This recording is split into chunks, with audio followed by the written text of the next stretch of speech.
اللہ تعالیٰ رسول نے ارشاد فرمایا، اللہ تعالیٰ فرماتے ہیں حدیث قدسی، فرمایا قسمت الصلاۃ بینی و بین عبدی نصفین، میں نے نماز اپنے اور بندے کے درمیان دو حصوں میں تقسیم کر دی ہے۔ پھر آپ نے اس کی تفصیل فرمائی، فرمایا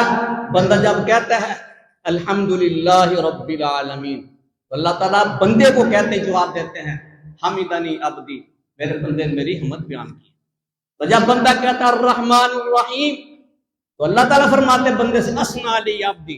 میرے بندے نے میری ثنا بیان کی۔ تو جب بندہ کہتا ہے مالک یوم الدین، اللہ تعالیٰ فرماتے ہیں مجدنی عبدی، میرے بندے نے میری بزرگی بیان کی۔ تو جب بندہ کہتا ہے ایاک نعبد و ایاک نستعین، ہم تیری ہی عبادت کرتے ہیں اور تجھ ہی سے مدد مانگتے ہیں، تو اللہ تعالیٰ ارشاد فرماتے ہیں